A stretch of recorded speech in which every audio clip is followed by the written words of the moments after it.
não parar, não precipitar e não retroceder. Então dizer para esse cara, sabe quando nós vamos parar? Nunca. Nunca na sua porca vida. Né?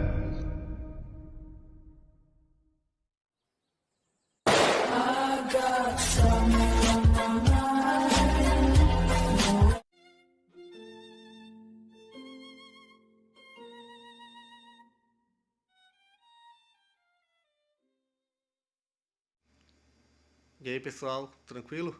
Então vem aqui antes do vídeo começar, pedir para vocês se inscreverem, quem não for inscrito, compartilhar, curtir, comentar. Quem puder seja membro do canal, que isso ajuda bastante. Tem também o link do Apoia-se. Quem puder ajudar nosso canal e apoiar financeiramente vai ser muito bem-vindo. Mas o mais importante é transmitir o conteúdo e os conhecimentos do professor Olavo de Carvalho para mais e mais brasileiros. Então compartilhe e ajude aí nossa causa. Muito obrigado a todos os membros, apoiadores do canal. Fico muito feliz. Tenho certeza que a gente está no caminho certo. Então fiquem com o vídeo e até mais. Valeu! Seguindo a própria orientação de Aristóteles, segundo a qual nada na natureza é muito preciso, e portanto a aplicação do método matemático é sempre problemática, como depois a história viria a demonstrar 1000 vezes, ele acabou achando que a filosofia materialista dele deveria deixar um espaço reservado para a possibilidade do milagre, justamente pela impossibilidade de se chegar, vamos dizer, a uma compreensão perfeita e exata dos fenômenos naturais. E, por outro lado, Pico della Mirandola, argumentando em nome da religião cristã, e condena drasticamente a astrologia, sobretudo baseado no seguinte argumento. Ele diz: a astrologia pretende, ao mesmo tempo, fazer previsões sobre o futuro e orientar as pessoas quanto às suas ações. Mas acontece que essas duas coisas são mutuamente contraditórias. Quer dizer, se o futuro está previsto, não há nada a fazer. E se há algo a fazer, é porque não está previsto. Tá certo? Esse argumento teve um enorme impacto na época, sobretudo porque Pico foi um dos autores que, na época, abdicaram da exposição tipo escolástica, que é na base de perguntas e respostas, objeções, etc., e trouxe para a discussão filosófica as técnicas da antiga retórica greco-romana, aquela acumulação de argumentos cada vez mais persuasivos. Né? Então isso na época pareceu pareceu uma objeção fulminante, né? E os astrólogos de fato não sabiam o que responder diante disso. Porém, o problema já estava resolvido com 2 séculos de antecedência por Santo Tomás de Aquino na Suma contra os Gentios.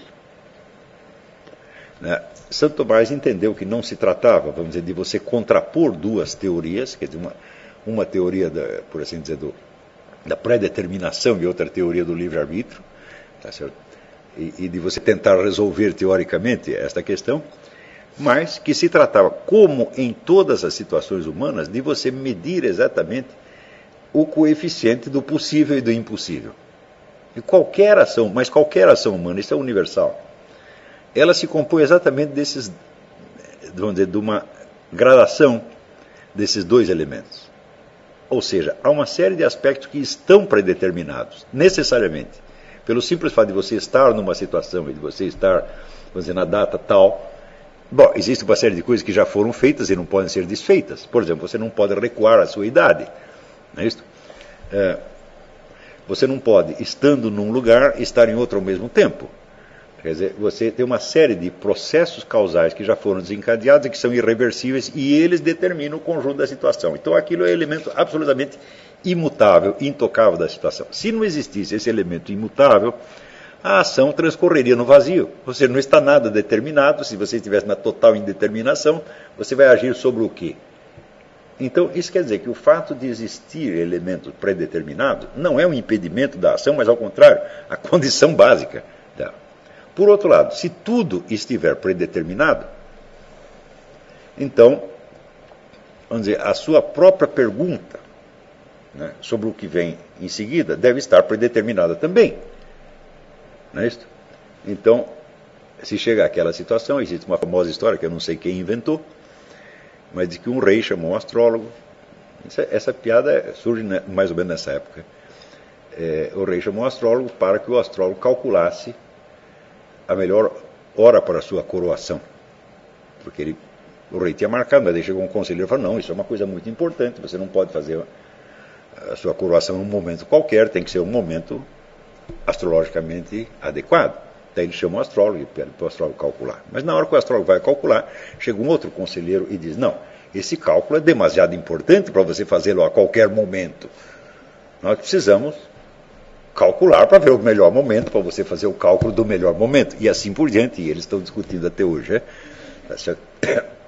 Então, quer dizer, é apenas uma piada, mas ela mostra, vamos dizer, a contradição fundamental da situação. Porém, esta contradição, ela não é uma contradição que existe na astrologia, ela é uma contradição que existe na própria estrutura da existência humana, tá certo? Que é sempre um jogo entre o que está determinado, tá certo? E o que está indeterminado e, portanto, é determinável.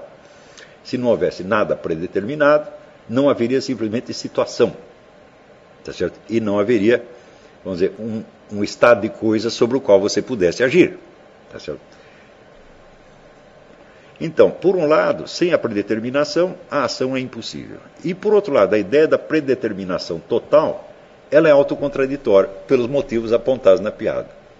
Quer dizer, se tudo está predeterminado, a sua pergunta sobre o futuro também está predeterminada e a resposta que você vai obter também está predeterminada.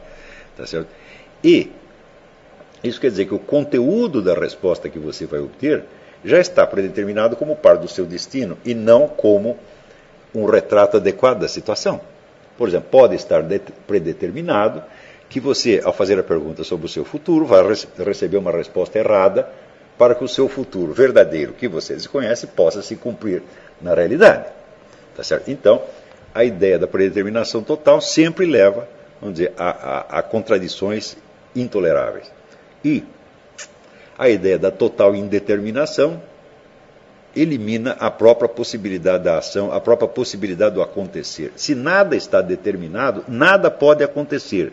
É importante entender isso. Quer dizer, a total indeterminação seria a ausência total de quaisquer referências, de quaisquer processos, né, já em transcurso. Tá certo? Então isso quer dizer que qualquer ação possível seria uma espécie de fiat lux, seria um começo do mundo a partir do nada.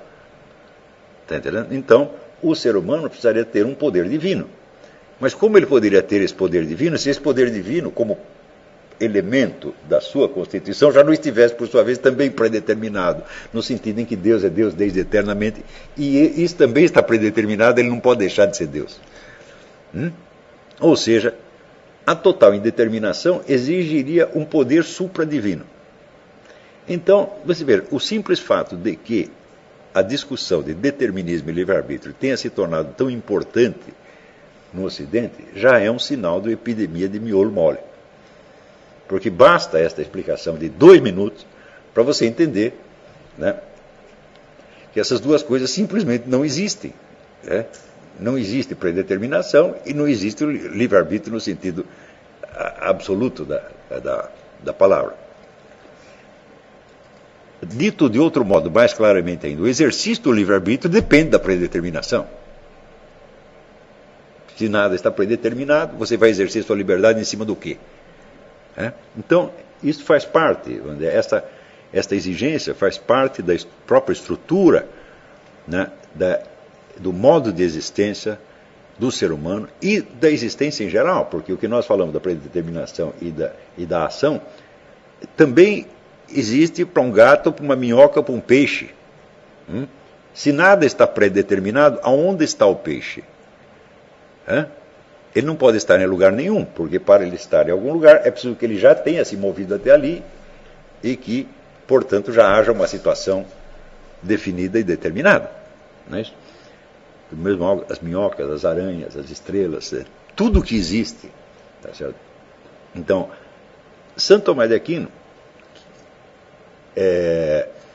que era um indivíduo que jamais recuava ante a verdade, é uma coisa que quanto mais a gente lê Santo Tomás de Aquino, mais fica boquiaberto, né, de ver a convicção profunda que ele tem de que tudo que é verdadeiro é cristão. Então ele não tem por que recuar diante de de absolutamente nada. Ele diz, se você vem e prova que o negócio é verdadeiro, então, é claro, tem que estar de acordo com a fé. E se parece que não está, é porque a gente não tinha entendido direito ou aquela verdade ou a fé. Então nós temos que remanejar tudo. E ele sempre se dispõe a essa operação, vamos dizer, com uma boa fé e com uma integridade, da qual jamais encontrei outro exemplo na história. Pode existir, mas eu nunca encontrei ninguém. Então, e ele enfrenta essas duas questões, a do determinismo livre de arbítrio e a questão da astrologia, que está muito ligada a ela, vamos dizer, com uma acuidade, um discernimento, um senso de discriminação. Bom, hoje a palavra discriminação tem conotações negativas, mas nós não podemos esquecer que na Índia a discriminação é uma deusa, a deusa Viveka, né? A deusa da discriminação. Quer dizer, você discriminar, separar alhos de bugalhos é uma atividade fundamental. Então, Santo Tomás de Aquino entende que não faz sentido colocar a discussão em termos teóricos, como se fossem duas hipóteses antagônicas. Mas se trata sempre e em todos os casos de medir o coeficiente do pré-determinado e do indeterminado, e portanto determinável. E ele utiliza esse critério para estudar a questão da astrologia. Então, ele segue, de modo geral, a orientação de Aristóteles, que diz que tudo o que se move no mundo sublunar é predeterminado pelos movimentos dos astros no céu. Tá certo?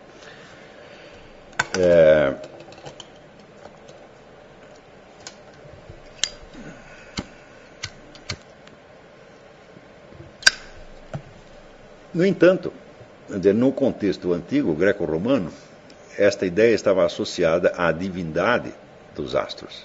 E Santo Tomás de Aquino vê que não existe nenhuma prova disso. Ele diz que olha, os astros que a gente vê são corpos, né? Eles não falam, não pensam, etc, etc. Então, eles são corpos. E então isso quer dizer que Deus move uns corpos através de outros corpos. E evidentemente o corpo maior prevalece. Então, não deixa de haver aí uma vaga antecipação da lei da gravitação universal. Né? Tá certo? Se bem que a gravitação limita essa influência dos corpos a uma linha causal, que é a atração. Né? E Santo Tomás de Aquino está falando, vamos dizer, de uma influência muito mais vasta e indefinida que ele mesmo não procura descrever. Então, bom, os corpos celestes movem de algum modo os corpos terrestres. Tá certo? Porém, dentro do ser humano nem tudo é corpo. Existem elementos incorpóreos no ser humano. Não é isso? A própria alma é incorpórea. Tá certo? Embora ela esteja fundida com o corpo numa unidade indissolúvel, ela tem uma existência independente. Então não é possível que simples movimentos corporais afetem a alma diretamente. Bom, se ele fosse Pico della Mirandola ou fosse algum polemista da Renascença, ele imediatamente diria, bom, então se os corpos celestes não podem influir na alma humana, então eles não podem exercer influência nenhuma sobre o destino humano. É mais ou menos, Pico subscreve esta conclusão. Mas Santo Tomás de Aquino é muito mais sutil do que isso. Ele diz, olha, se o homem é um composto de alma e corpo, então quer dizer que existe nele elementos que se subtraem à ação de outros corpos e outros elementos que estão sujeitos à ação desses corpos. E esses dois aspectos, né, que seria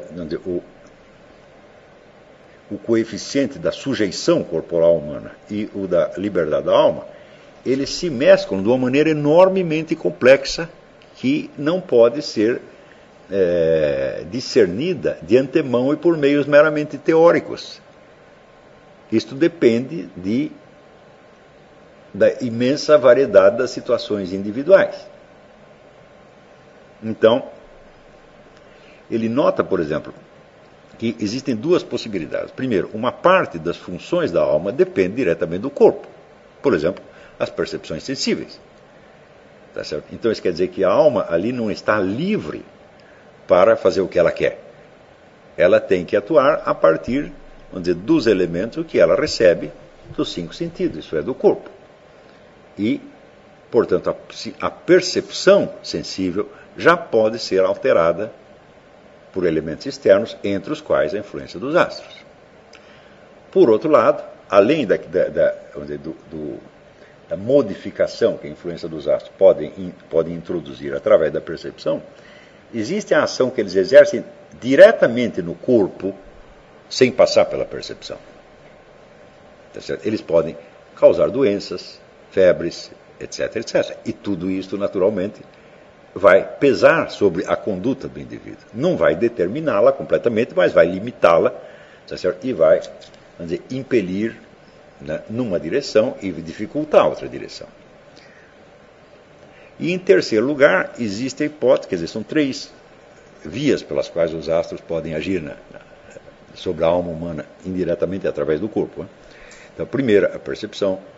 Né? Segunda, modificações induzidas no próprio corpo, tá certo? Desde fora. Né? E terceiro, a privação da liberdade da alma mediante estados patológicos. Quer dizer, as alterações corporais podem deixar o sujeito louco. Então, aí significa que a alma dele não tem mais liberdade alguma para mover, então, para se mover. Então, neste caso, nós podemos dizer que a conduta dele será quase que totalmente determinada por fatores externos que não passam pela sua consciência ou pela sua alma. Então, foi em parte inspirado nisso que depois eu escrevi aquela apostila, o que é a psique, né, onde, o que eu tratei de fazer foi, em primeiro lugar, encontrar uma definição da psique que fosse comum a todos os psicólogos. Ou seja, do que eles estão falando sempre, mesmo quando divergem, eles sabem que estão falando do mesmo objeto. Então, qual é o conceito de psique que está não expresso nas suas definições, mas que está embutido na sua maneira de tratar do assunto? Né? Então, dou lá uma série de características da psique, e uma das conclusões que eu chego é que todas as patologias mentais, tudo que nós chamamos de doença mental, é, na verdade, uma restrição da atividade da psique. Então, a psique perde o seu potencial e a conduta do indivíduo começa a ser determinada por fatores que não passam pela sua psique. Dito de outro modo, a doença mental não é nada mais do que uma diminuição da ação psíquica. E eu acho que isso está perfeitamente de acordo com o que Santo Tomás de Aquino explica na Suma contra os Gentios, embora não tenha sido deduzido das suas observações.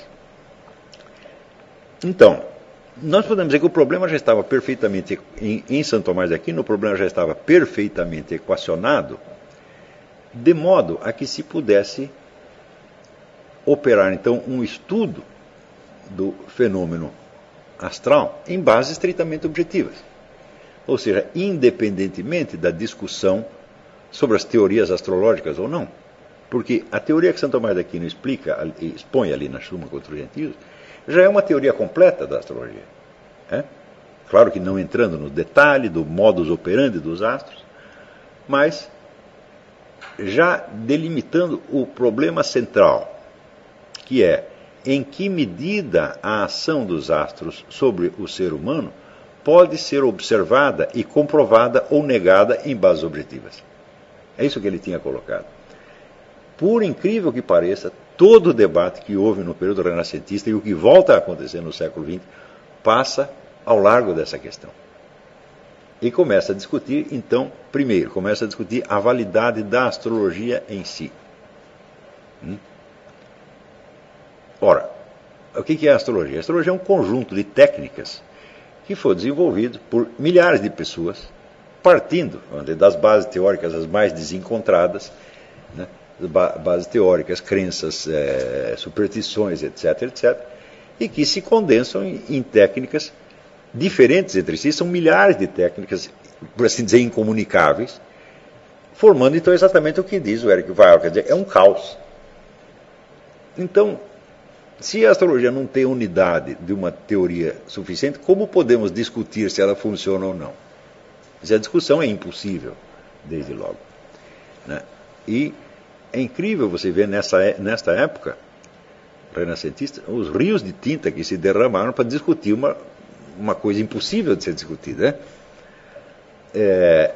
E não só discutem, vamos dizer, se essas técnicas e as interpretações que os astrólogos obtêm com elas são possíveis ou impossíveis, são viáveis ou inviáveis, são verdadeiras ou são falsas, mas também se tenta avaliar a coisa do ponto de vista moral e teológico. Tá certo? Mas quando a gente lê, então, o que Pico della Mirandola escreveu, ou outros escreveram na época, né? Para mim surge logo a pergunta, mas do que eles estão falando? Né? Cadê o corpo de teorias astrológicas, né? Que vocês estão discutindo? O que vocês estão fazendo é inventar uma teoria astrológica e vocês mesmo a desmentem. Quer dizer, vocês atribuem à astrologia tais ou quais afirmações teóricas e em seguida passam a discutir como se elas tivessem saído da boca dos astrólogos e não da sua própria imaginação.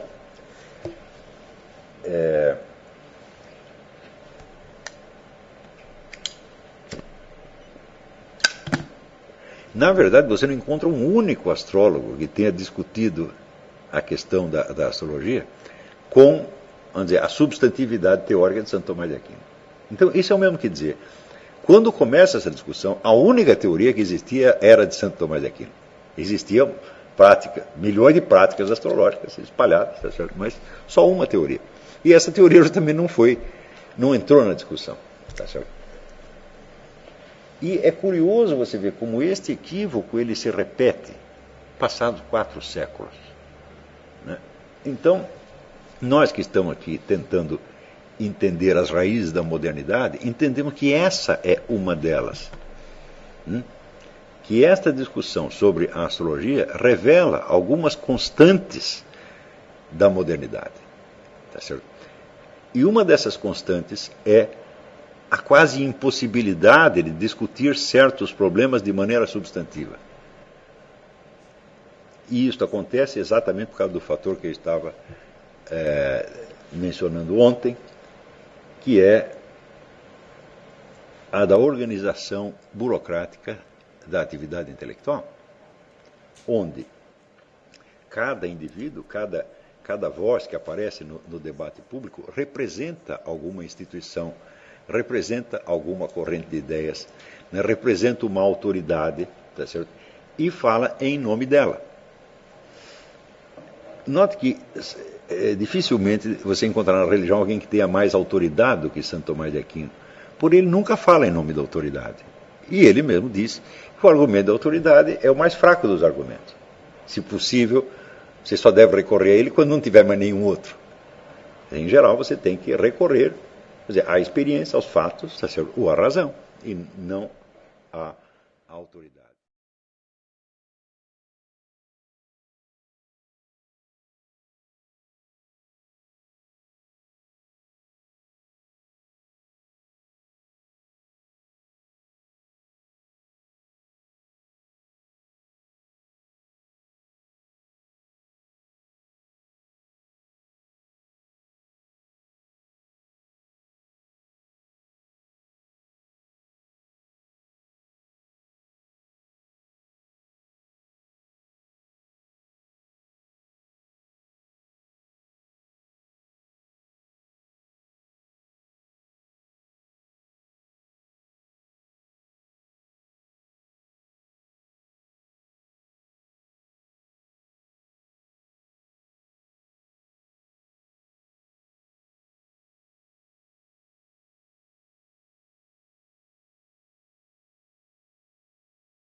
Chegamos a mais um final de uma aula, de um vídeo. Espero que tenham gostado. Quem não se inscreveu ainda, se inscreva, compartilhe, comente. Ajude o nosso canal, apoie, seja membro. E ajude o nosso canal a chegar a cada dia a mais brasileiros que precisam muito do conhecimento do professor Olavo de Carvalho. Então é isso aí, fique com Deus, até o próximo. Valeu! Então é isso aí, pessoal. Que é o nosso canal. Que são alguns livros que eu já li. A maioria foi doação, mas alguns eu adquiri, professor Olavo de Carvalho.